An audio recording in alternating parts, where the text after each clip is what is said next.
भंडारा जिल्ह्यात होऊ घातलेल्या जनगणनेमध्ये ओबीसी समाजासाठी स्वतंत्र कॉलम नसल्याने समाजबांधवांमध्ये तीव्र नाराजी व्यक्त केली जात आहे। या पार्श्वभूमीवर विविध संघटनांचे पदाधिकारी घरोघरी जाऊन नागरिकांना याबाबत माहिती देत जनजागृती करत आहेत। जनगणना प्रक्रियेवर निषेध नोंदवत जनगणनेसाठी येणाऱ्या अधिकाऱ्यांना सहकार्य करू नये असे आवाहनही करण्यात येत आहे। यासाठी तशा आशयाचे स्टिकर घरांवर लावून आंदोलन अधिक तीव्र करण्यात येत असल्याचे चित्र दिसत आहे। ओबीसी समाजाची अचूक नोंद व्हावी यासाठी स्वतंत्र कॉलमची मागणी करण्यात येत असून येत्या काही दिवसांत जिल्हाधिकारी कार्यालयावर मोर्चा काढण्याचा इशाराही पदाधिकाऱ्यांनी दिला आहे।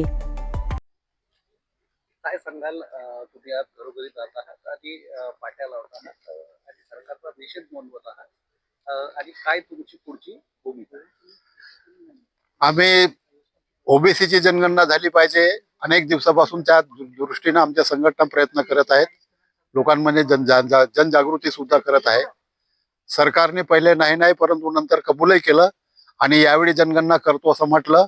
2 फेजमध्ये ही जनगणना होऊन राहिली, पण या पहिल्या फेजमध्ये कॉलम नंबर 12 मध्ये फक्त एससी आणि एसटी हे 2च कॉलम आहेत आणि नंतर तिसरा कॉलम इतर आहे। इतर म्हणजे ओबीसी सगळ्यांमध्ये येणार का? ओबीसीचा वेगळा कॉलमच नाही। जेव्हा ओबीसी हा वेगळा वर्ग आहे, एससी वेगळा वर्ग आहे, एसटी वेगळा वर्ग आहे, मग ओबीसीचा कॉलम द्यायला पाहिजे होतं। यावरून त्याच्यामध्ये सरकारचा एक प्रकारचा डावपेचपणा आम्हाला वाटतो आणि म्हणून आम्ही लोकांना सांगतो की जेव्हा लोक इथं येतील जनगणना करायसाठी तेव्हा आमचा ओबीसीचा कॉलम नसल्यामुळे आम्ही तुम्हाला सहकार्य करत नाही, माहिती देत नाही असं आपण सांगावं आणि लोक त्यासाठी तयार आहेत।